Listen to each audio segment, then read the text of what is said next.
Already నీకు idea ఉంది కదా how we're writing the simple Python hello world program. Just print hello world. So ఇలా రాస్తే మనకి simple Python program hello world అయిపోతుంది. సో ఇది నేను ఆల్రెడీ ఎక్స్ప్లెయిన్ చేశాను నీకు. ఓకేనా? And next one variables and data types. So variables అంటే ఏం చెప్పాను అవి గుర్తుందా?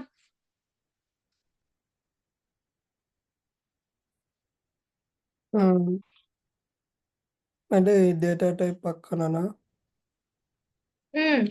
సో డేటా టైప్ పక్కన వేరియబుల్. సో వేరియబుల్ ఏం చేస్తుంది అంటే it is going to store the value of the data type.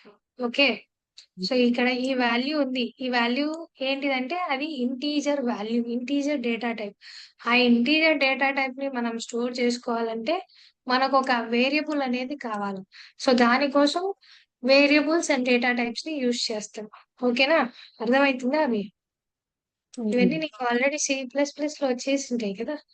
So a is అవును. Equal to 10. సో ప్రింట్ ఏ అన్నప్పుడు it is going to print the 10.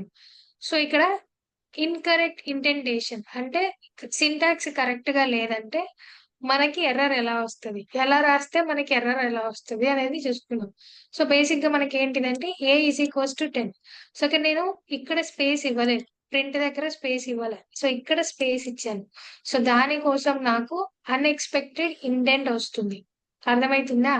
ఈ కైండ్ ఆఫ్ కేసెస్ మనకి కొన్ని దగ్గర మాత్రమే కనిపిస్తుంది. సో మరి ఫంక్షన్స్ రాసేటప్పుడు ఏమో ఇలా స్పేస్ అనేది ఇవ్వాలి. ఓకే, సో మిగతా టైంలో మనకు ఆ స్పేస్ అనేది అవసరం లేదు. అది ఏంటిది అనేది నేను కింద కిందంగా కాన్సెప్ట్స్ ఉన్నాయి, దాంట్లో చెప్తాను. ఓకేనా? అర్థమవుతుందా అది? So next one using the string data type. So string data type కి జస్ట్ ఇది స్ట్రింగ్ అనేది వేరియబుల్ నేమ్. ఓకేనా? సో స్ట్రింగ్ మనకి ఏమవుతుంది అంటే డేటా టైప్ ఉంటుంది. నేను ఇక్కడ ఏం చేశానంటే వేరియబుల్ నేమ్ లాగా ఇచ్చా. సో మన వేరియబుల్ నేమ్ ఏదైనా తీసుకోవచ్చు అనేది తెలుసు. String 1 is equals to hello world ఇచ్చాను. సో హలో వరల్డ్ అంటే ఏంటిదంటే that is my string data type. String 1 is here variable name. So నేను దాన్ని ప్రింట్ చేశాను. సో స్ట్రింగ్ డేటా టైప్ ని మనం ఇలా వాడతాం. సో బేసిక్ గా ఇక్కడ చూస్తే మనము ఏ ఈజ్ ఈక్వల్స్ టు 10 అని ఇచ్చాం కానీ కొటేషన్స్ పెట్టలేదు. అంటే ఫ్లోట్ కి, డబల్ కి, ఇంటీజర్ కి కొటేషన్స్ అవసరం లేదు. అర్థమవుతుందా? But when you are coming for the letters you are suppose to keep them between the quotations. అర్థమైందా? అది జాగ్రత్తగా చూసుకోవాలి. Now creating error in variable creation. So ఎలా పడితే అలాగా మనం వేరియబుల్ క్రియేషన్ అనేది చేయలేము. సో ఇప్పుడు అనేది పెట్టాను స్టార్టింగ్ లో. స్పెషల్ క్యారెక్టర్స్ తో మనం స్టార్ట్ చేసి వేరియబుల్ నేమ్స్ ని క్రియేట్ చేయకూడదు. అలా చేస్తే మనకి ఎర్రర్ వస్తుంది. So these are the errors. So ఇవి ఇన్వాలిడ్ వేరియబుల్ నేమ్స్ అంటాం వీటిని. టు మై క్యార్ అని కనిపిస్తుంది కదా, అంటే మనకి వేరియబుల్ నెంబర్ తో కానీ స్పెషల్ క్యారెక్టర్ తో కానీ స్టార్ట్ అవ్వకూడదు. ఓకేనా? అవి బాగా గుర్తు పెట్టుకో. ఇవి చాలా చాలా basic. Okay, so next one my hyphen var ఇచ్చాం. మై హైఫన్ వేర్ ఇవ్వకూడదు. సో మై _వేర్ ఇవ్వచ్చు కానీ మై హైఫన్ వేర్ ఇవ్వకూడదు. సో ఇది కూడా మనకి ఏమవుతుంది అంటే invalid variable name. Okay, so next one space కూడా మనం ఇవ్వకూడదు. ఈ స్పేస్ ని నువ్వు ఫిల్అప్ చేయాలంటే you need to give the _. ఇలా ఉంది కదా, మనకి _ అనేది ఇవ్వచ్చు. అర్థమవుతుందా? సో స్పేస్ ఇవ్వకుండా నీకు ఒక లెటర్ కి ఇంకో లెటర్ కి వేరియేషన్ కనిపించాలంటే డిఫరెన్స్ కనిపించాలి, నువ్వు క్లియర్ గా రాసింది వేరే వాళ్ళకి అర్థం అవ్వాలి అన్నప్పుడు సో మనకి వేరియబుల్ నేమ్స్ లో స్పేస్ అనేది యాక్సెప్ట్ చేయదు కాబట్టి దానికోసం మనం _ అనేది తీసుకుంటున్నాం. ఓకేనా? So these are the invalid variable names. ఇలా మనము వేరియబుల్ నేమ్స్ ని క్రియేట్ చేయకూడదు. అర్థమైందా? సో ఎలా ఇవ్వాలి అంటే this is how you need to give name, age, height, is. So is student అని ఉంది కదా, అంటే ఈజ్ కి స్టూడెంట్ కి మామూలుగా మనం రాసేటప్పుడు కానీ టైప్ చేసేటప్పుడు కానీ స్పేస్ ఇస్తాం. సో వేరియబుల్ నేమ్ లో మనకి అది యాక్సెప్ట్ చేయదు కాబట్టి _ ఇచ్చాం. ఓకేనా అది? ఇప్పుడు వచ్చిన అవుట్పుట్ బట్టి data type already like declare చేయక్కర్లేదు కదా ఇక్కడ వేరియబుల్స్కి అవసరం ఆల్రెడీ. లేదు. అవును. ఇప్పుడు మనం ఏం రాస్తామంటే C++లో గాని, Cలో గాని ఇంట్ A is equals to 20, float B is equals to 3.5 అలా అని రాస్తాం కదా C++లో. అర్థమవుతుందా నేను చెప్పేది? మామూలుగా అయితే మనం C++లో ఎలా రాస్తామంటే ఇంట్ A is equals to 6. Okay. Next float B is equals to 9.8 ఇలా రాస్తాం C++లో యాక్చువల్లీ. అవునా? సో ఇప్పుడు మనకి పైథాన్‌లో అది అవసరం లేదు. సో ఆటోమేటిక్‌గా అది అర్థం చేసేసుకుంటది. నువ్వు ఏ డేటా టైప్ ఇస్తున్నావనేది పైథాన్ కంపైలర్ అర్థం చేసుకుంటది. ఓకేనా? దానికోసం మనం స్పెసిఫిక్‌గా నువ్వు వాల్యూ అసైన్ చేస్తున్నప్పుడు ఆ వేరియబుల్‌కి ఇవ్వాల్సిన అవసరం లేదు. ఓకే. సో ఎప్పుడు మనం వాడాలి అంటే ఆ ఇంట్, ఫ్లోట్, స్ట్రింగ్ అనేది మనము అంటే మనం ఎప్పుడైతే యూజర్ నుంచి వాల్యూ తీసుకుంటున్నామో అవుట్పుట్‌లో అప్పుడు మనం ఇవ్వాలి. ఇది ఏంటిదనేది నేను చెప్తాను. ఓకేనా? సో ఇప్పుడు జస్ట్ నేమ్ వేరియబుల్‌కి వాల్యూ అసైన్ చేస్తున్నానంటే నేనిక్కడ స్ట్రింగా, ఇంటా, ఫ్లోటా అనేది నేను మెన్షన్ చేయాల్సిన అవసరం లేదు. అది ఆటోమేటిక్‌గా డిటెక్ట్ చేసేసుకుంటది. ఓకేనా? ఆ! సో, ఎప్పుడు మనము డేటా టైప్స్‌ని మెన్షన్ చేయాలి అంటే నేనిప్పుడు చెప్తాను దీంట్లో. So, now coming for the input and output functions. So, input and output ఫంక్షన్స్‌ని మనం ఎలా రాస్తాం? సో, ఇప్పటి వరకు నువ్వు నేర్చుకున్నవన్నీ ఏంటిదంటే అవుట్‌పుట్ ఫంక్షనే. సో, ప్రింట్ అంటున్నావు. అంటే ప్రింట్ ఏంటిదంటే that need to display. Display ఏం చేస్తది? అవుట్‌పుటే. సో, ఇది ప్రింట్ అనే ఫంక్షన్ మనము ప్రింట్ ఫంక్షన్ ఏమవుతదంటే అవుట్‌పుట్ ఫంక్షన్ అవుతదిక్కడ. సో, ఇప్పటి వరకు మనం అవుట్‌పుట్ స్టేట్‌మెంట్స్‌ని నేర్చేసుకున్నాం. Just we are having the print statement. Okay. So, ఇక్కడ మనము ఎలా రాయొచ్చు అనేది ఇక్కడ చూడు. సో, ప్రింట్ హెలో వరల్డ్ ఇది ఒక టైపు. ఓకేనా?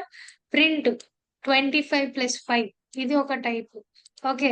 So, next print Python is fun ఇది ఒక టైప్. ఇలాగ మనము మల్టిపుల్ ఐటెమ్స్‌ని సెపరేట్ చేసి బై స్పేస్‌తో గాని, లేదంటే డైరెక్ట్‌గా నంబర్ ఇచ్చేసి గాని, లేదంటే హలో వరల్డ్ గాని, ఈ టైప్‌లో మనము అవుట్‌పుట్ స్టేట్‌మెంట్ అనేది రాయొచ్చు. ఓకేనా అది? సో, ఇలా రాయొచ్చు. ఇంకోటి ప్రింటింగ్ ద వేరియబుల్స్ ఇది నేను ప్రింట్ చేశాను.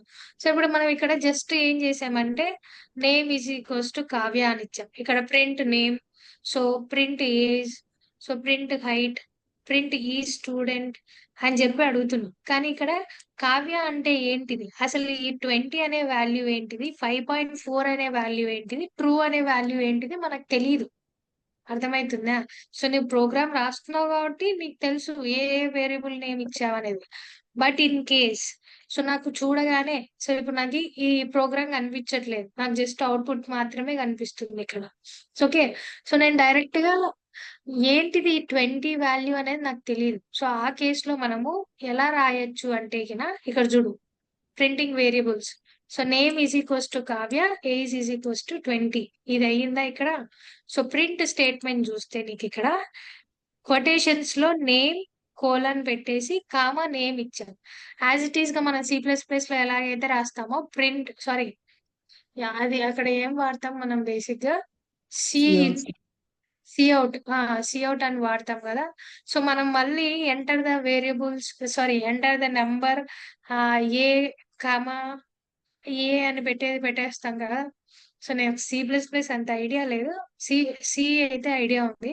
సో, ఇక్కడ ఏంటిదంటే, ఇక్కడ మనకి ఈ నేమ్ ప్లేస్‌లో ఇక్కడ నేమ్ అంటున్నాం గాబట్టి, సో, మనం ఈ వేరియబుల్ నేమ్ ఇస్తున్నాం. అంటే ఈ ఈ స్టేట్‌మెంట్‌లో మనకి నేమ్ కావ్య. సో, ఇప్పుడు నాకు అర్థమైతుంది క్లియర్‌గా.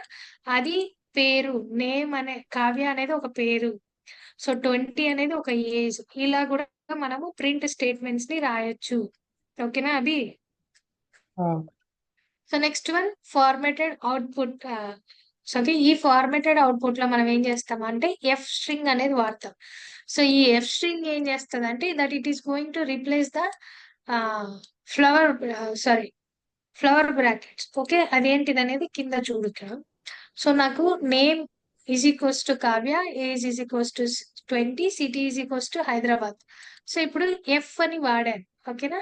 సో ఎఫ్ అని వాడినప్పుడు నేను ఎప్పుడైతే ఫ్లవర్ బ్రాకెట్ లో నేమ్ మెన్షన్ చేసి, సో ఇలాగా ఏజ్ మెన్షన్ చేసి, లివ్ ఇన్ సిటీ ఇలా మెన్షన్ చేసినప్పుడు వీటిని ఈ ఫ్లవర్ బ్రాకెట్ లో ఏదైతే రాశానో వాటిని రీప్లేస్ చేసేది ఈ వాల్యూతో. ఓకేనా? సో కింద అవుట్పుట్ చూస్తే my name is Kavya, I'm 20 years old and I live in Hyderabad. ఓకేనా? నా you got the point. So name దగ్గర కావ్య ప్రింట్ అయింది, ఏజ్ దగ్గర 20 అండ్ దెన్ సిటీ దగ్గర హైదరాబాద్. సో మనం ఏం చేసాం ఇక్కడ పైన యాక్చువల్ గా నేమ్ నేమ్ ఏజ్ ఇలా ఇచ్చాం. సో ఒక స్టేట్మెంట్ లాగా నువ్వు రాయాలి, ఇచ్చిన వాల్యూస్ అన్ని నీకు అక్కడ ప్రింట్ అవ్వాలి అన్నప్పుడు సో మనం ఫార్మేటెడ్ అవుట్పుట్ అనేది ఒక ఫంక్షన్ వాడతాం. So that is your F. ఎప్పుడైతే నువ్వు స్టేట్మెంట్ ని స్టార్ట్ చేసేటప్పుడు ఎఫ్ అని మెన్షన్ చేసి, సో ఫ్లవర్ బ్రాకెట్స్ ని మనకి ఎలా రీప్లేస్ చేస్తదంటే ఇచ్చిన వాల్యూ ప్రకారంగా రీప్లేస్ చేసి అవుట్పుట్ డిస్ప్లే చేస్తుంది. అర్థమవుతుందా అవి? ఇది మనకున్న different ways of giving the print statement. Now you got it అవి? అర్థమవుతుందా చెప్పేది? I I going fast? అర్థమవుతుంది. అర్థమవుతుంది కదా? సో ఇవన్నీ నేను చెప్పలేదు కదా ప్రీవియస్ క్లాస్ లో? చెప్పలేదు. ఓకే. సో ఇప్పుడు ఇన్పుట్. సో ఇక్కడ బాగా విను. యాక్చువల్లీ నువ్వు అడిగావు డౌట్. ఇక్కడ మనము డేటా టైప్స్ ని ఇవ్వట్లేదు కదా, సో అది ఎలా ఐడెంటిఫై చేస్తుంది అని. సో ఇక్కడ డేటా టైప్స్ ని ఇవ్వాల్సిన అవసరం లేదు. సో అది యాజ్ ఇట్ ఈస్ గా అది అర్థం చేసుకుంటది. ఎక్కడ ఇవ్వాలి అనేది నేను మెన్షన్ చేశాను. సో యూజర్ నుంచి ఎప్పుడైతే ఇన్పుట్ తీసుకుంటామో ఆ కేస్ లో మనము నువ్వు ఏ కైండ్ ఆఫ్ డేటా టైప్ తీసుకుంటున్నావు అనేది మనం మెన్షన్ చేయొచ్చు. సో మెన్షన్ చేయొచ్చు, ఒక్కోసారి చెయ్యకపోవచ్చు. సో ఇప్పుడు నువ్వు ఈ 2 సెల్స్ కి డిఫరెన్స్ ఫైండ్ అవుట్ చేస్తే నీకు అర్థమవుతుంది. సో ఓకే, ఇక్కడ ఏం చేశాను యాక్చువల్లీ num1 నేను ఇక్కడ మెన్షన్ చేసా ఇంట్ డేటా టైప్ అది. సో ఇది నేను ఏం చేస్తున్నానంటే ఎంటర్ ఫస్ట్ నెంబర్ అన్నప్పుడు I'm taking the input from the user in the output. Okay, ఇప్పుడు నేను దీన్ని రన్ చేస్తా. సో ఓకే, ఈ కేస్ లో మనము ఇంట్ అనేది మెన్షన్ చేయాలి. ఓకేనా? ఇంట్ అనేది మనము that is your choice. Okay, so ఇంట్ అనేది నేను మెన్షన్ చేయొచ్చు, చేయకపోవచ్చు. ఇక్కడ కూడా నేను యాజ్ ఇట్ ఈస్ గా అదే ప్రొసీజరే నేను చేస్తున్నా. I'm taking the name value from the user. So okay, in the output. So output లో నేను నేమ్ వేరియబుల్ యొక్క వాల్యూని నేను అవుట్పుట్ లో తీసుకోవాలనుకుంటున్నాను. సో ఇక్కడ నేను స్ట్రింగ్, యాక్చువల్లీ నేమ్ అంటే స్ట్రింగ్, కానీ నేను ఇక్కడ స్ట్రింగ్ అనేది మెన్షన్ చేయాలి. అంటే అది కంప్లీట్లీ డిపెండ్స్ ఆన్ యూ. నువ్వు దాన్ని మెన్షన్ చేయాలి అనుకుంటే డేటా టైప్ ని ఈ కేసులో చేయొచ్చు, లేదు అనుకుంటే వదిలేయచ్చు. So the same way it is going to identify which data type you are going to give. Okay Abhi? So net స్లోగా ఉండడం వల్ల ఇది రన్ అంత స్లోగా రన్ అవుతుంది. సో ఇప్పుడు నేను ఒక వాల్యూ ఇస్తున్నా 3. Okay, so next one 6, enter. So నాకు సమ్ వచ్చేసింది. చెప్పేది అర్థమవుతుందా అవి? సో నేను ఇక్కడ ఇన్పుట్ తీసుకుంటున్నా యూజర్ నుంచి, అంటే నువ్వు ఇక్కడ ఎంటర్ చేస్తున్నావు. ఈ కేసులో ఈ అవుట్పుట్ లో ఎంటర్ చేస్తున్నది user. You are taking the input from the user. Okay, so value assign చేస్తే మనం ఏంటిదంటే సో ఇలా ఉంటది. డైరెక్ట్ గా ప్రోగ్రామ్ లోనే వాల్యూ అసైన్ చేస్తే ఇలా ఉంటది. సో బట్ ఇక్కడ నేను వాల్యూ అసైన్ చేయట్లేదు. ఇక్కడ just I need to take the input from the user directly in the output console. Okay, so నాకు num1 ఉంది, నాకు ఈ వేరియబుల్ నేమ్. ఏంటవి? ఇక్కడ డేటా టైప్ పక్కా ఇవ్వాలా లేకపోతే ఇవ్వకపోయినా తీసుకో? అది మెన్షన్ చేయొచ్చు, చేయకపోవచ్చు. అదే నీకు డిఫరెన్స్ చూపిస్తున్నాను చూడు. ఇక్కడ నేను స్ట్రింగ్ డేటా టైప్ వాడుతున్నా, కానీ నేను ఇక్కడ స్ట్రింగ్ అనేది మెన్షన్ చేయలేదు. కానీ ఇక్కడ ఇంట్ అనేది మెన్షన్ చేసా, అంటే అది నీ మీద డిపెండ్ అయి ఉంటది. If you want to clearly mention the data type you can assign it, లేదా కామ్ గా ఇలాగే రాసేయచ్చు. Just input enter your name. So అది ఎలా అయినా సరే అది ఏది డేటా టైప్ నువ్వు తీసుకున్నావు అనేది అది క్లియర్ గా ఐడెంటిఫై చేసుకుంటది. పైథాన్‌తో మనకంత ప్రాబ్లమాటిక్ ఏం ఉండదు డేటా టైప్స్‌ని ఐడెంటిఫై చేసే దాంట్లో. ఓకేనా? హ్మ్. హ్మ్. ఓకే. సో ఇదొక ఎగ్జాంపుల్. Without data type. ఇది విత్ డేటా టైప్ ఒక example. Taking the input from the user. Okay. ఆ! అర్థమైందా ఇప్పుడు? హ్మ్. So next multiple inputs in one line. ఒక్కోసారి మనం మల్టిపుల్ ఇన్పుట్స్ ని ఇవ్వాలి ఇదే లైన్ లో సేమ్ లైన్ లో అన్నప్పుడు సో ఏ కామా బి ఇది యాక్చువల్లీ num1 అని మనం ఇక్కడ ఒకటే ఇచ్చాం. అవునా? సో ఇక్కడ మల్టిపుల్ ఇన్పుట్స్ తీసుకోవాలి. సో దానికోసం నేను ఏం చేస్తానంటే స్ప్లిట్ అనే ఫంక్షన్ ని యూజ్ చేస్తున్నా ఇక్కడ. సో ఇది కంప్లీట్లీ అడ్వాన్స్డ్ కిందికి వస్తుంది. But I need to know, నీకు తెలియాలనేది నేను ఇక్కడ చేస్తుంది. సో మనం ఇక్కడ num1 num2 సపరేట్ గా తీసుకున్నాం. అవునా? వేరియబుల్స్. హ్మ్. సో ఇక్కడ నేను ఏం చేశానంటే కింద ఎగ్జాంపుల్ లో ఏ బి రెండు ఒకటే చోట వేరియబుల్స్ వాల్యూస్ ని తీసుకోవాలనుకుంటున్నా. సో దానికోసం ఏ కామా బి నీట్ గా అబ్జర్వ్ చేయి. A comma B is equals to input enter the two numbers bracket close చేసి dot split function. So dot split function అని మనం ఎప్పుడైతే యూజ్ చేసామో నువ్వు ఎన్ని వేరియబుల్స్ అయితే ఇక్కడ రాస్తావో అన్ని వేరియబుల్స్ ని నీకు స్ప్లిట్ చేస్తుంది, డివైడ్ చేసుకుంటది అదే. ఓకేనా? మళ్ళీ మనము num1 num2 num3 num4 అలాగా ఒకటే టైప్ ఆఫ్ స్టేట్మెంట్ ని నువ్వు మల్టిపుల్ టైమ్స్ రాయకుండా ఒకటే స్టేట్మెంట్ లో మల్టిపుల్ ఇన్పుట్స్ ని నువ్వు తీసుకోవచ్చు. ఓకేనా? హ్మ్. అర్థమవుతుందా నేను చెప్పేది? ఆ! సో పైన మనం ఏం చేసాం, num1 సపరేట్ గా num2 సపరేట్ గా రాసాం. ఓకే. ఇదే స్టేట్మెంట్ ని నేను ఎలా రాస్తాను చూడు. num1 comma okay, num1 comma num2. Okay. అర్థమవుతుందా అవి? సో ఆ! ఇక్కడ నేను ఏం చేస్తానంటే I'm going to write the dot split. Okay. Dot split function. So ఈ స్ప్లిట్ ఫంక్షన్ నాకేం చేస్తదంటే it is going to split the values. Hmm. అర్థమైందా ఇప్పుడు? ఆ! సో ఇలా రాసుకోవచ్చు మనం. So this is one of the method you can get all the variable values in one statement itself by using the split function. ఓకేనా అవి? హ్మ్. Actually ఇది ఇంకా రన్ అవుతుంది. ఇది నాకు చాలా స్లోగా ఉంది ఈరోజు. ఓకే. సో హ్మ్. This is your input and output function. Next end and separator parameters in the print. So ఇది ఏంటిదంటే ఇది సింపుల్ గా ఉంటుంది చూడు. ఇది అవుట్పుట్ స్టేట్మెంట్ అన్నమాట మనకి. So print hello comma end. ఓకేనా? సో ఈ ఎండ్ లో మనకి ఈ వర్డ్ అనేది ప్రింట్ అవుతుంది. ఇక్కడ చూడు. యాక్చువల్లీ మనము ఈ స్టేట్మెంట్ అంతా ఒకటే ప్రింట్ లో రాయలేదు, ఒకటే ప్రింట్ స్టేట్మెంట్ లో రాయలేదు. అవునా? సో ఎండ్ అని ఇచ్చేసరికి మనకి ఏమైందంటే that it is going to add the, so కింద ఏదైతే స్టేట్మెంట్ ఉందో అది నాకు యాడ్ అయిపోతుంది. హ్మ్. ఓకేనా? సో అలాగా. హ్మ్. సో ఇది కూడా అడ్వాన్స్డ్‌దే. బట్ తెలుసుకుంటే బెటర్. ఓకేనా? దానికోసం. So next Apple, banana, cherry. So okay. దీన్ని నేను హైఫెన్‌తో సెపరేట్ చేయాలనుకుంటున్నా. సో దానికోసం నేను separate SCP is equals to మధ్యలో దేనితో సెపరేట్ చేయాలనుకుంటో దాన్ని మెన్షన్ చేయాలి. ఇక్కడ నేను హైఫెన్ ఇచ్చా. లేదా నేను ఇక్కడ ఇస్తా. ఓకే. సో ఇచ్చినప్పుడు నాకు అక్కడ మెన్షన్ అవుతదా లేదా చెక్ చేసుకోవాలి. ఓకే. అలా నీకు ఏదైతే కావాలో కామానా, పులి స్టాపా, సో ఏదైతే కావాలో దాన్ని అక్కడ మెన్షన్ చేస్తే దాని ప్రకారంగానే నాకిక్కడ సెపరేట్ అయిపోతాయి. ఓకేనా? ఎలిమెంట్స్ అన్ని. హ్మ్. అర్థమైందా అది? అవును. ఈ రోజు నాకు నెట్ చాలా స్లో ఉంది. అందుకే రన్ అవ్వడం లేదు సరిగ్గా. Hmm. Okay. So these are your input and output functions. ఇక్కడికి నీకు ఒక స్టేజ్ ఆఫ్ బేసిక్స్ అయిపోయాయి. ఓకేనా? So now coming for your arithmetic operators. Actually ఇది నేను చెప్పాను. Addition, subtraction, multiplication, division, floor division, modulus, exponential. That is your power. Okay. So ఇలా just random గా రాసేస్తే సరిపోతుంది. A is equals to 10, B is equals to 3. So ఇక్కడ ఇచ్చేసారు కాబట్టి ఆ సింబల్సే నువ్వు ఇక్కడ మెన్షన్ చేసావంటే so that is completed. Arithmetic operations ఇవి. ఓకేనా? సో ఇవి నేను చెప్పాల్సిన అవసరం లేదు కదా, అర్థమెటిక్ ఆపరేషన్స్ ఐడియా ఉన్నాయి కదా అవి. సో ఫ్లోర్ డివిజన్ అంటే కోఎఫిషియంట్ వితౌట్ డెసిమల్. ఓకేనా?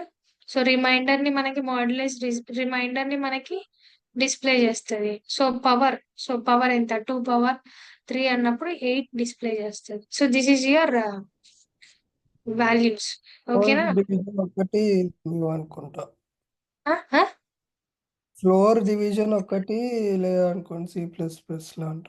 ఫ్లోర్ డివిజన్ ఒకటి లేవు, ఫ్లోర్ డివిజన్ లేవు.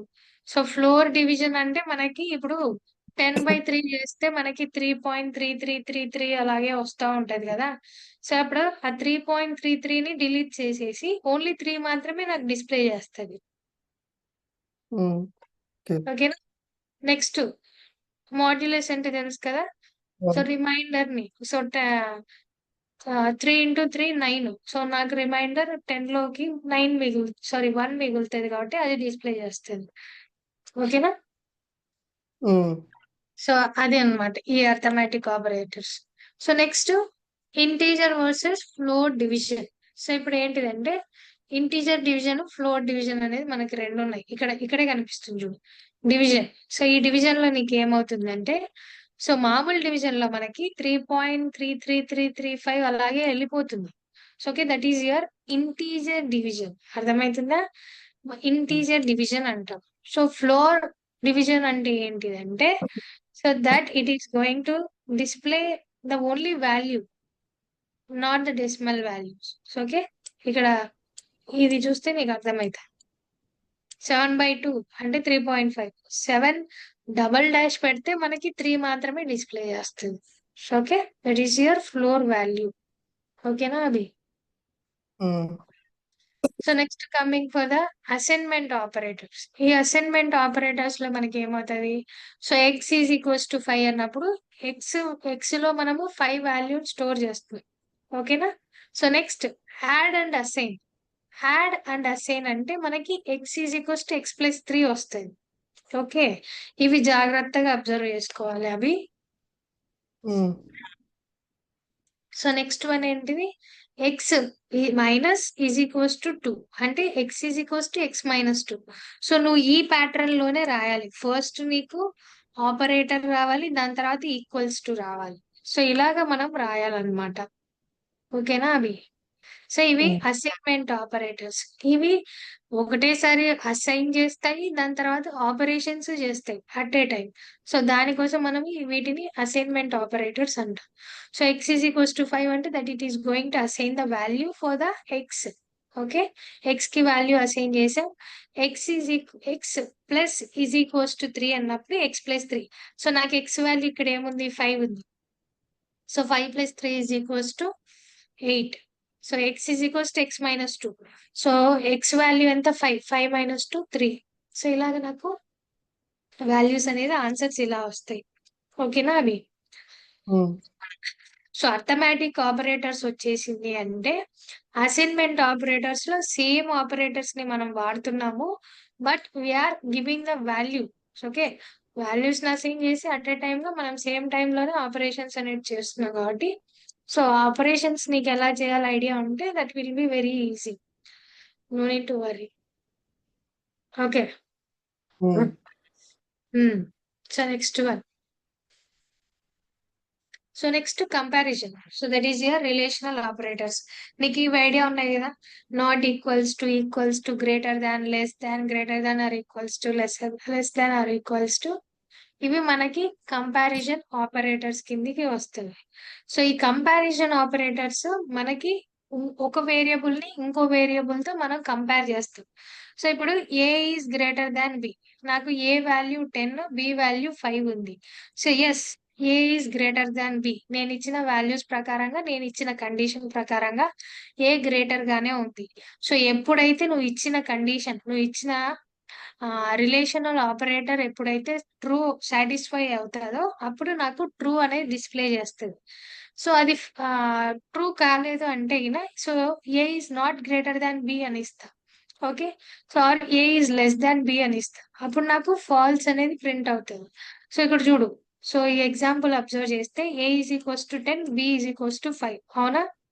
సో నేను ఇప్పుడు ఇస్తున్న సింబల్ ఏంటిదంటే A greater than B. So నువ్వు ఈ ప్రకారంగా A గ్రేటర్ దాన్ B కావచ్చు. గ్రేటర్. గ్రేటర్. సో గ్రేటర్ అంటే మనకి ట్రూ. సో ట్రూ అనేది డిస్ప్లే అవుతుంది. ఆ కండిషన్ నీకు సాటిస్ఫై అయిందంటే ట్రూ అవుతుంది.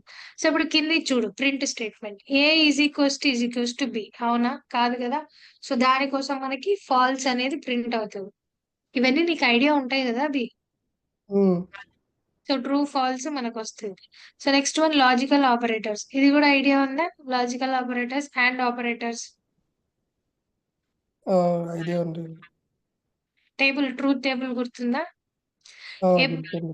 ఎప్పుడైతే మనకి రెండు కండిషన్లు సాటిస్ఫై అయితేనే మనకు ట్రూ వస్తుంది. ఏ ఒక్క కండిషన్ మనకు సాటిస్ఫై అవ్వకపోయినా ఫాల్స్ వస్తుంది. అది అండ్ ఆపరేటర్లు. ఆర్ ఆపరేటర్లో ఏ ఒక్క కండిషన్ సాటిస్ఫై అయినా నాకు ట్రూవే అవుతుంది. ఓకేనా? అంటే ఇప్పుడు చూడు ఇక్కడ ఎక్స్ గ్రేటర్ దాన్ 5, ఎస్, అవునా? అవును. సో ఎక్స్ లెస్ దాన్ 15, అవునా? సో ఇప్పుడు నాకు రెండు కండిషన్లు సాటిస్ఫై అయినా కాబట్టి నాకు ట్రూ డిస్ప్లే అవుతుంది. Okay.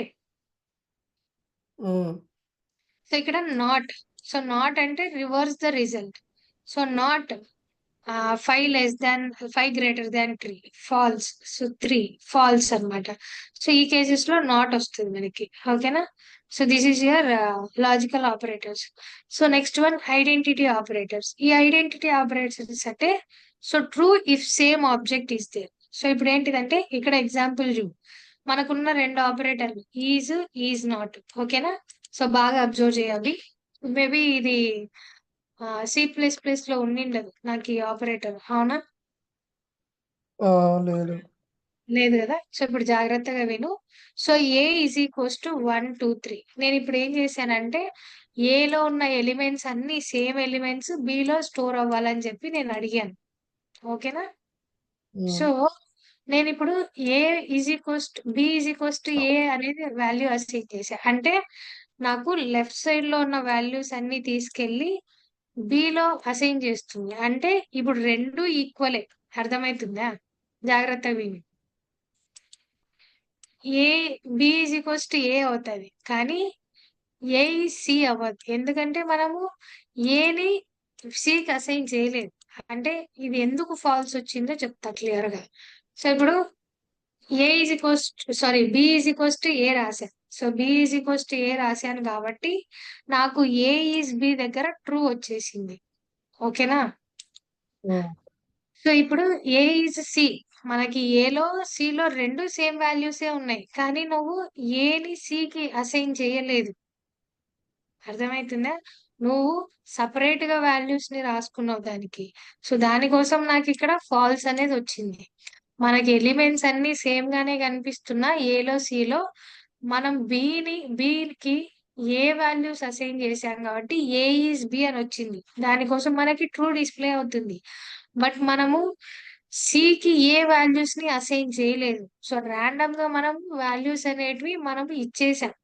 But that is not same. అర్థమవుతుందా? ఓకే. సో నీకు ఎగ్జాంపుల్ చెప్పాలంటే so there you are having example ఎలా చెప్పొచ్చు. సో ఇప్పుడు ఏమవుతుందంటే నీకు షూస్ ఉన్నాయి ఆర్ చెప్పలు ఉన్నాయి.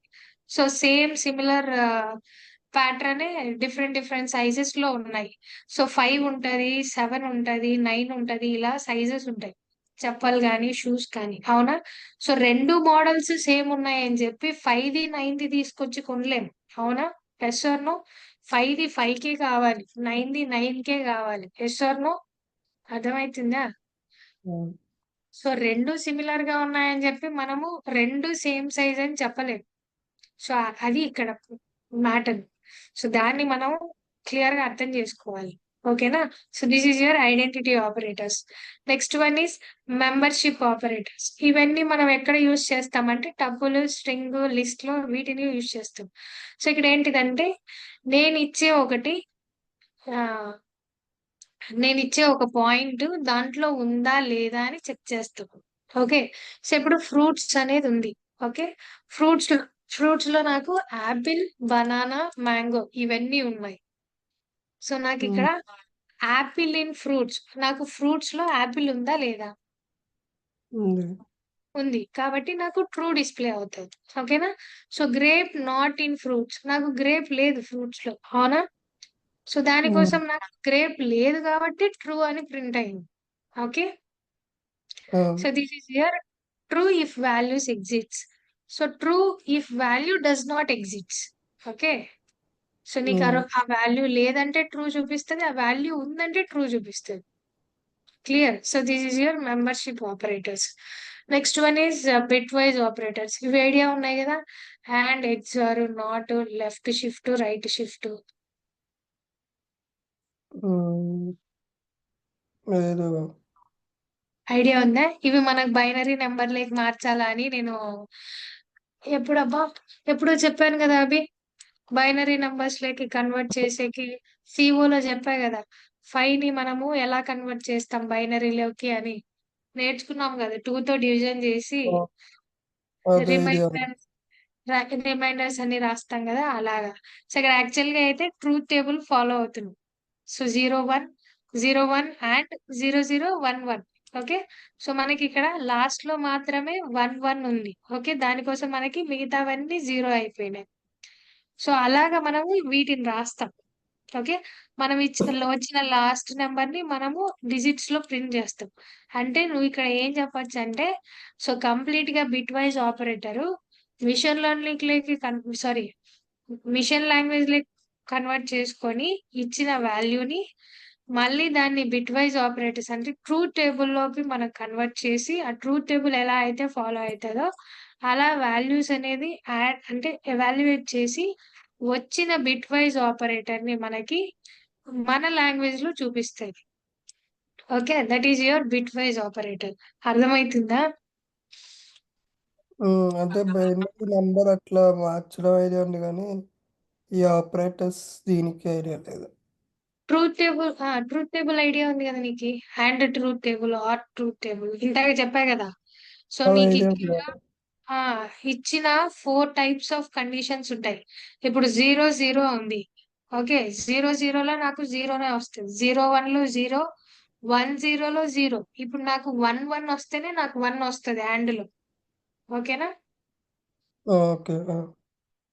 నెక్స్ట్ ఆర్ లో ఏమవుతుందంటే 0 నాకు 0నే అయిపోతుంది. ఓకే. 1 వస్తుంది, 1 వస్తుంది, 1 వస్తుంది. అంటే ఏ ఒక్క కండిషన్ నాకు ట్రూ అయినా సరే నాకు 1 డిస్ప్లే అవుతుంది. సో అది ఆర్ ఆపరేటర్ ఇక్కడ. ఓకేనా? Next one not operator. So reverse అన్నమాట. 0 అయితే 1 అవుతుంది, 1 అయితే 0 అవుతుంది. Okay. So this is your bitwise operators. ఓకేనా అవి? So next coming to the conditions and loops. So ఇక్కడ మనకి ఆల్రెడీ ఇఫ్ కండిషన్ నీకు ఐడియా ఉంటుంది. సో ఇఫ్ కండిషన్ ఎలా వాడతాము అంటే, if suppose given age is greater than 18 or equals to 18, then he is eligible for vote అనేది మనం రాస్తాం. ఈ కండిషన్ ఇలా రాస్తాం, అవునా? ఈ ప్రాబ్లం సారీ ఈ ప్రోగ్రామ్ రాసే ఉంటాం. విసార్ నో అవి. సో అలాగే మనము ఈ పైథాన్ లో మనము ఎలా రాస్తాము అనేది నీకు తెలియాలి. Okay. So age is equals to 19. Okay. If age greater than 18, so then print eligible to vote ఇలా రాయొచ్చు. అర్థమవుతుందా? సో లేదంటే ఇంకోలాగా కూడా రాయొచ్చు, అదేదో చూపిస్తా. జస్ట్ యాజ్ ఇట్ ఈస్ గా ఏజ్ ఈజ్ ఈక్వల్స్ టు 18. ఓకేనా? సో నెక్స్ట్ ఇఫ్ సో ఇక్కడ యాజ్ ఇట్ ఈస్ గా కనిపిస్తుంది చూడు. ఇఫ్ ఏజ్, సో ఇది వచ్చేసింది చూడు. If age is greater than or equals to 18, print eligible. Okay. ఇలా రాస్తే మనకి ఇది ఇఫ్ స్టేట్మెంట్ ఇలా రాస్తాం.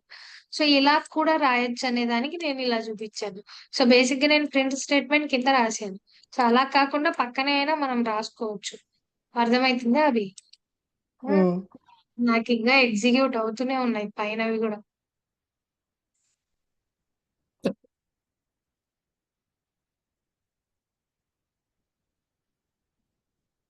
హ్మ్.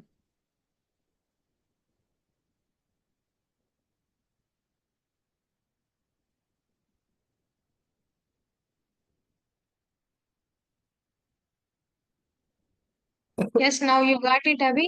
Age is equals to 18. If age is greater than 8, greater than or equals to 18, then print eligible. ఓకేనా? ఎలిజిబుల్ అనేది మనం రాస్తాం. ఉమ్. సో, సో ఇప్పుడు నేను పైన ఒకటి చెప్పాను నీకు. సో ఇండెంటేషన్ ఎర్రర్ వస్తది అని ఇక్కడ ఉమ్. ఇక్కడ ఓకేనా? సో మనం ఇక్కడ స్పేస్ ఇవ్వకూడదు. కానీ మనము కండిషన్స్ గాని ఫంక్షన్స్ ని గాని రాస్తున్నప్పుడు మనం కింద స్టేట్మెంట్ కి గ్యాప్ అనేది ఇవ్వాలి. ఇక్కడ నీవు అబ్జర్వ్ చేస్తే నేను గ్యాప్ ఇచ్చా. ఓకే. ఉమ్. సో నేను ఇప్పుడు గ్యాప్ ఇవ్వకుండా నేను చేశానంటే అది ఇండెంటేషన్ ఎర్రర్ చూపిస్తది. అంటే ఎప్పుడైతే నీకు ఒక స్టేట్మెంట్ సెమీకోలన్ తో ఎండ్ అవుతుందో కింద స్టేట్మెంట్ కొంచెం గ్యాప్ కి ఇచ్చిన తర్వాత అది ప్రింట్ అవ్వాలి. సారీ రాయాలన్నమాట. సో నీకు ఆటోమేటిక్ గా ఈ పైథానే నీకు డైరెక్ట్ గా ఇచ్చేస్తది ఎక్కడ రాయాలనేది ఆ లైన్. సో ఇప్పుడు నేను ఎంటర్ కొడుతున్నా అక్కడ సెమీ కోలన్ తర్వాత సారీ కోలన్ తర్వాత. సో ఈ కర్సర్ ఎక్కడికి వస్తుందో అబ్జర్వ్ చేయి. అర్థమైందా? ఉమ్. డైరెక్ట్ గా అది అక్కడికి వచ్చేస్తది. No need to give the space again. నువ్వు మళ్ళీ స్పేస్ ఇవ్వాల్సిన అవసరం లేదు. అది ఆటోమేటిక్ గా if age greater than or equals to 18 semicolon పక్కన ఎంటర్ కొట్టావంటే నీకు ఆటోమేటిక్ గా ఇండెంటేషన్ స్పేస్ అనేది వచ్చేసి నీకు స్టేట్మెంట్ అక్కడ నుంచి స్టార్ట్ చేయమని కర్సర్ వచ్చేస్తుంది. ఓకేనా అభి? ఉమ్. సో ఇప్పుడు మనము ఈ ఇఫ్ ని ఇలా రాస్తాం. Just simple. మామూలుగా అయితే దాంట్లో C++ లో చాలా లాంగ్ లెంత్ లో రాయాలి. అవునా? సో ఇఫ్ కండిషన్ రాసి ఫ్లోర్ బ్రాకెట్ ఓపెన్ చేసి మళ్ళీ లోపల స్టేట్మెంట్ రాసి దాని తర్వాత ఫ్లోర్ బ్రాకెట్ క్లోజ్ చేసి ఇలా రాస్తాం.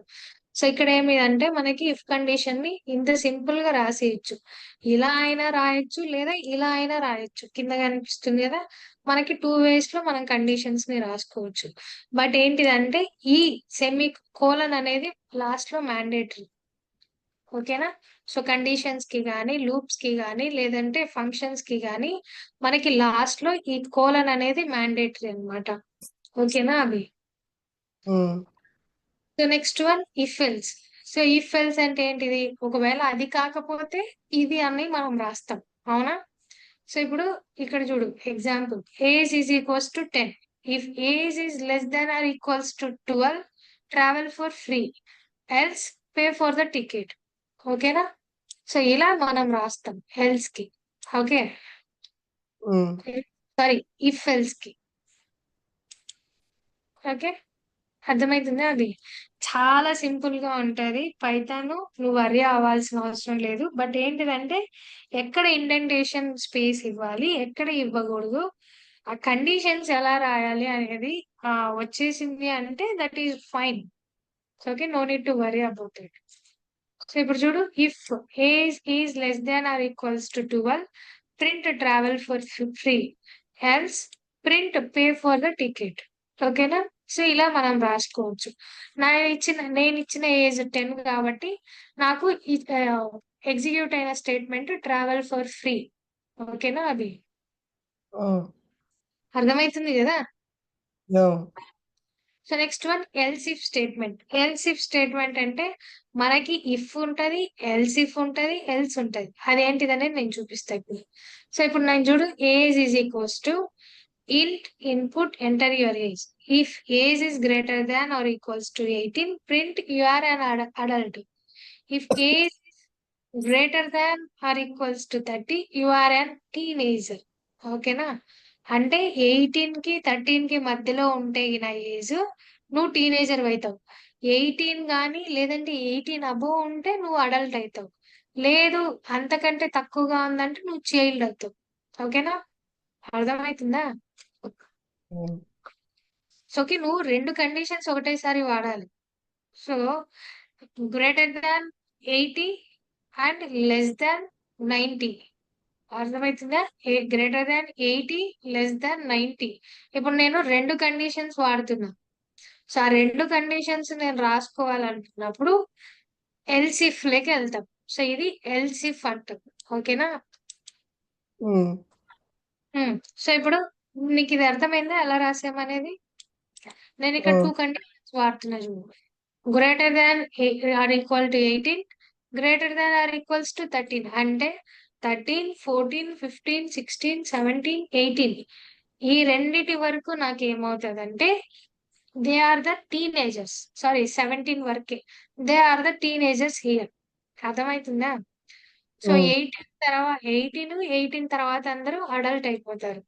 సో ఈ కేసెస్ లో అంటే నీకు ఒకవేళ 2 స్టేట్మెంట్లు ఉన్నాయి అంటే ఆ కేసులో మనం ఎల్సిఫ్ ని వాడతాం. ఓకేనా? ఉమ్, సో ఇది మనం రాయాల్సిన procedure. So next nested if. ఇది ఐడియా ఉంటది నెస్టెడ్ ఇఫ్ నీకు. సో నెస్టెడ్ ఇఫ్ చూడు ఒకసారి.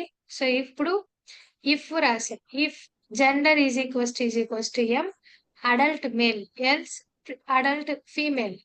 If gender is equals to M print boy print girl. Okay? Um. అర్థమవుతుందా నీకు ఇక్కడ? Nested if else. Nested if. ఓకేనా? ఇఫ్ లో మళ్ళీ మనం ఇఫ్ ఎల్స్ రాసాం, ఎల్స్ లో మళ్ళీ ఇఫ్ ఎల్స్ రాసాం. ఓకే? అంటే నువ్వు దీంట్లో ఏదర్ 2 సాటిస్ఫై చేయాలి. ఆ 2 ని సాటిస్ఫై చేయడానికి మనం 4 స్టేట్మెంట్లు రాసాం ప్రింట్. అదైతే ఇది లేదా అదైతే ఇది అన్నట్టు. సో నాకు జెండర్ అనేది age greater than or equals to 18 అయినప్పుడు జెండర్ మేల్ వచ్చింది. ఓకే? జెండర్ మేల్ అని వచ్చినప్పుడు print adult male or print adult female. Okay? So నేను ఇక్కడ జెండర్ అనేది నేను మెన్షన్ చేయలేదు, ఓన్లీ ఏజ్ ఒకటే మెన్షన్ చేస్తున్నాను. సో దానికోసం ఇఫ్ జెండర్ గిన మేల్ అని ఇస్తే నాకు అడల్ట్ మేల్ అని ప్రింట్ చేయి. సో గ్రేటర్ దెన్ 18 ఉన్న పర్సన్ నాకు అడల్ట్ ఫీమేలా అడల్ట్ మేలా మనకి ఇక్కడ ఎం అని ఇచ్చినప్పుడు. ఓకే? సో ఒకవేళ ఇచ్చిన ఏజ్ నాకు లెస్ దాన్ 18 ఉందంటే so if gender is M then you can print the boy. అర్థమైతుందా అది? అర్థమైందా ఇది? చెప్పు ఏం అర్థమైంది? ఇఫ్ ఏజ్ 18 కంటే ఎక్కువ ఉంటే ఇంకా మెయిల్ అయితే ఇది ప్రింట్ అవుతుందా? సో మనకి 18 కంటే ఎక్కువ ఉందంటే జెండర్ ఇస్తారు ఎం అని. సో ఇప్పుడు 18 కంటే ఎక్కువ ఉంది కూడా మనకి ఏ జెండర్ అనేది మనము మెన్షన్ చేయలేము ఇక్కడ. సో దానికోసం నాకు ఇఫ్ జెండర్ అనేది నాకు ఎం వస్తే నేను ప్రింట్ చేయాల్సింది అడల్ట్ మేల్. ఒకవేళ ఎఫ్ అని ఇస్తే అడల్ట్ ఫీమేల్. ఓకేనా? సో ఇక్కడ ఏజ్ లెస్ దాన్ 18. ఒకవేళ ఏజ్ నేను ఇన్పుట్ లెస్ దాన్ 18 ఇచ్చా. సో ఇక్కడ కింద అవుట్పుట్ లో చూస్తే నీకు అర్థమవుతుంది. లెస్ దాన్ 18 అంటే నేను 17. సో ఇప్పుడు నాకు ఏది ప్రింట్ అవ్వాలి? ఈ స్టేట్మెంట్ నాకు రన్ అవ్వాలి. ఓకేనా? సో అది నెస్టెడ్ ఇఫ్. Any doubts? లేదు. సో ఇక్కడ ఇది కూడా ఇలాగే రాసుకున్నాం. ఇక్కడ మధ్యలో మనం ఎల్సిఫ్ కూడా వాడాం చూస్తే. ఓకేనా? So this is how you can write the nested if. Next one loops. So loops idea ఉన్నాయి కదా? While, do while, for loop ఉన్నాయా? So fruits is equals to apple, banana, mango. Okay? For fruits in fruits. ఓకేనా? Fruit in fruit అంటే ఇప్పుడు ఈ values అన్ని వచ్చి నాకు ఈ వాల్యూస్ లో స్టోర్ అవుతాయి. యాక్చువల్లీ ఫర్ ఐ అని రాస్తాం కదా మనం బేసిక్ గా. For I is equals to 0, I is less than or equals to 10 ఇలా రాస్తాం కండిషన్. అవునా? ఫర్ లూప్ లో ఐడియా ఉందా? C++.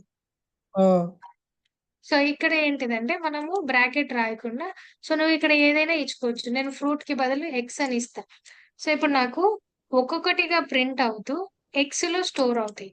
ఓకే, ఉమ్, మనం ఐ ఎలా అయితే తీసుకుంటామో వేరియబుల్ ని, ఇక్కడ ఎక్స్ ని అలా తీసుకుంటాం. సో ఇప్పుడు లూప్ ఫామ్ లో అయితే నాకు ఫస్ట్ ది యాపిల్, యాపిల్ నాకు ఎక్స్ లో స్టోర్ అవుతుంది. సో దాని తర్వాత again it will go for the another one. So banana, banana కూడా నాకు ఎక్స్ లో స్టోర్ అవుతుంది. సో దాని తర్వాత మ్యాంగో, సో మ్యాంగో కూడా ఎక్స్ లో స్టోర్ అవుతుంది. ఇప్పుడు నేను డైరెక్ట్ గా ఫ్రూట్స్ ని ప్రింట్ చేయకుండా ఎక్స్ అనేది ప్రింట్ చేస్తున్నా. అంటే ఇప్పుడు ఈ ఫోర్ లోపు నాకు ఉన్న ఎలిమెంట్స్ అన్నిటిని చదివిందా లేదా అని నాకు కనుక్కోవాలి కదా. సో దానికోసం నేను వేరియబుల్ ఇంకోటి క్రియేట్ చేసుకున్నాను ఇక్కడ. ఓకేనా, ఉమ్, అర్థమవుతుందా అది? ఆ, సో కాన్సెప్ట్ అంతా ఒకటే మనకి ప్రతి ప్రోగ్రామింగ్ లాంగ్వేజ్ లో, కానీ మన రిప్రజెంటేషన్ ఎలా ఉంది, ఆ కండిషన్స్ లూప్స్ అనేది మనకు ఐడియా ఉండాలి. సో ఇక్కడ మనం ఇలా రాస్తున్నాం అంతే. Okay, nothing to worry. Just నువ్వు ఎలా రాయాలి, అసలు ఎందుకు వాడుతున్నాం అనేది క్లారిటీ రావాలి. సో ఐ ఎలా అయితే వాడతామో మనం సి ప్లస్ ప్లస్ లో ఇక్కడ ఎక్స్ ని అలా వాడుతున్నాం. ఓకేనా అది? Um, so I is equals to 0, I less than or equals to N, I plus plus అంటే నీకు ఇప్పుడు ఏమవుతుంది, ఐలో 0 స్టోర్ అవుతుంది, 1 స్టోర్ అవుతుంది, 2 స్టోర్ అవుతుంది, 3 స్టోర్ అవుతుంది. సో అలాగా మనకి అన్ని వాల్యూస్ స్టోర్ అయ్యి ఐలో ఉన్న వేరియబుల్స్ అన్ని ప్రింట్ అవుతాయి. ఒక్క ఉమ్, నిమిషం, ఒక్క నిమిషం అమ్మ. అదేంటి, ఆదిత్య ఉన్నా, అద్వితీయ ఉన్నా, నేను మరి ఎప్పుడైనా ఇప్పుడు పోతావా? సరే, ఫోర్ లూప్ అర్థమైందా అవి? ఆ, సో ఇప్పుడు ఇక్కడ చూడు, మీకు ఇంకా క్లారిటీ వస్తుంది. సో ఇది మనకి యాపిల్, బనానా, మ్యాంగో. సో ఇప్పుడు ఈ కింద ఎగ్జాంపుల్ చూస్తే రేంజ్ 1 to 16, అంటే 1 to 6 నాకు నంబర్స్ ని ప్రింట్ చేయమని అడుగుతున్నాం. సో దానికోసం ప్రింట్ ఐ ఇన్ రేంజ్ 1, 6, ఇక్కడ రేంజ్ ఇస్తాం. బేసిక్ అయితే మనం అక్కడ ఏం చేస్తామంటే I less than or equals to 5 అని ఇస్తాం. అంటే less than or equals to అంటే 5 వరకు మనకు ప్రింట్ అవుతుంది. అవునా? ఆ, సో ఇక్కడ రాస్తే చూడు, బేసిక్ గా మనము సి ప్లస్ ప్లస్ లో రాసేది for I is equals to 0, okay, I less than or equals to 5, I plus plus, ఇలాగే కదా మనం రాసేది. అవునా అభి? సో ఇక్కడ ఉమ్, మనం ఎలా రీప్లేస్ చేస్తున్నాం అంటే just for I in range, నేను ఇక్కడ I less than or equals to 5 అంటున్నా. అంటే ఐ ఈజ్ ఈక్వల్స్ టు 0 అనేది అసైన్ చేయలేదు, I less than or equals to 5 అనేది నేను అసైన్ చేయలేదు. జస్ట్ రేంజ్ ఇచ్చేసా 1, 6 అని. సో ఇప్పుడు రేంజ్ నేను 1, 6 ఇచ్చాను కాబట్టి నాకు 1 నుంచి 5 వరకు మాత్రమే ప్రింట్ అవుతుంది. అర్థమవుతుందా? 6 ప్రింట్ అవ్వదు, 1 ఉమ్, నుంచి 5 వరకు మాత్రమే ప్రింట్ అవుతుంది. So that is your statement. మనం ఈ స్టేట్మెంట్ నే ఇక్కడ పైథాన్ లో ఇలా రాసాం. ఉమ్, ఓకేనా అభి? ఆ, ఉమ్, వింటున్నావా? అర్థమవుతుందా? వింటున్నాను. హెల్త్ బాగాలేదా? బాగానే ఉంది. Okay, so next one while loop. So while loop ఇలా ఇక్కడ చూడు, కౌంట్ ఈజ్ ఈక్వల్స్ టు 1 అంటే నాకు 1 నుంచి స్టార్ట్ చేయండి అని అడుగుతున్నాం. Count less than or equals to 5, so print count plus is equals to 1. So as it is గా మనం సి ప్లస్ ప్లస్ లో ఎలా అయితే రాస్తామో అలాగే రాస్తున్నాము, ఇంచుమించు అలాగే ఉంటుంది. ఓకేనా? బట్ ఏంటిదంటే మనం పారాథసిస్ అనేది పెట్టట్లేదు ఇక్కడ. సో నేను కౌంట్ ఏమి ఇచ్చాను, 1 ఇచ్చాను. సో వైల్ లో కూడా మనం అలాగే చేస్తాం కదా సి ప్లస్ ప్లస్ లో. So I is equals to 0 ఇచ్చా, I less than or equals to 5. So print count I plus plus. Okay, అలా రాస్తాం. మనం ఇక్కడ ఏం చేస్తున్నాం అంటే I plus is equals to 1 రాస్తున్నాం. ఇక్కడ ఐ ప్లస్ ప్లస్ అనేది మనకు లేదు. ఉమ్, ఓకే, దానికోసం I plus is equals to 1 రాస్తున్నాం. నా యు గాట్ ఇట్ అభి? ఆ, సో అలా వైల్ ని రాస్తాం. So next one break statement, నీకు తెలుసు కదా. బ్రేక్ స్టేట్మెంట్ ఐడియా ఉందా? అంటే మర్చిపోయా చూసాను. సో ఇప్పుడు చెప్తా చూడు, సింపులే అది. నాకు ఫర్ ఐ ఇన్ రేంజ్ 1, 10 అవునా? సో ఇప్పుడు నాకు 1, 10 అంటే ఎంత వరకు ప్రింట్ అవ్వాలి యాక్చువల్గా? 9 వరకు. 9 వరకు కదా. నేను ఇప్పుడు ఏమంటున్నానంటే, ఒకవేళ ఐలో అంటే ఐ ఎప్పుడైతే 5 దగ్గరకు వస్తుందో అప్పుడు నేను బ్రేక్ చేయమంటున్నా. సో దానికోసం నాకు 9 అంటే 1 to 9 రావాల్సిన వాల్యూస్ ఓన్లీ 1, 2, 3, 4 మాత్రమే వచ్చాయి. ఓకేనా? ఉమ్, అంటే బ్రేక్ చేస్తది. 5 దగ్గరికి రాగానే బ్రేక్ చేసి నాకు ఎన్నైతే వాల్యూస్ ఐలో స్టోర్ చేసామో ఆ వాల్యూస్ మాత్రమే నాకు ఇక్కడ ప్రింట్ చేస్తుంది. ఆ, అర్థమైందా ఇప్పుడు? అదే. So next one continue. So ఇప్పుడు సేమ్ యాజ్ ఇట్ ఈస్ ఇక్కడ బ్రేక్, అక్కడ కంటిన్యూ. అంటే నీకు 3 వచ్చినా సరే నువ్వు కంటిన్యూ అయిపో అని. ఓకేనా? 3 కాకుండా వేరే నెంబర్ ని మనకి డిస్ప్లే చేస్తుంది. ఇక్కడ చూస్తే అవుట్పుట్ 1, 2, 4, 5 వస్తుంది. If I is equals to 3, 3 నాకు ప్రింట్ అవ్వదు. 3 అనేది నాకు ఐలో స్టోర్ అవ్వదు. 4, 5 నుంచి స్టార్ట్ చేస్తుంది. ఓకేనా? సో అది కంటిన్యూ అన్నమాట. అక్కడ బ్రేక్ పడిపోయి నాకు మళ్ళీ రిమైనింగ్ నెంబర్స్ అనేవి ప్రింట్ అవుతాయి. ఓకేనా? ఇదో ఇక్కడ చూడు, um, continue statement skips the current iteration and moves to the next iteration. ఓకేనా? ఉమ్, సో ఇప్పుడు నేను 4 ఇచ్చాను అనుకో, ఇక్కడ ఐ ఈజ్ ఈక్వల్స్ టు 4 ఇచ్చా. నాకు అవుట్పుట్ ఏమొస్తుంది చెప్పు? 1 2 3 5. 1, 2, 3, 5. ఓకే, అది అది అర్థమైందా ఇప్పుడు? ఉమ్. ఉమ్.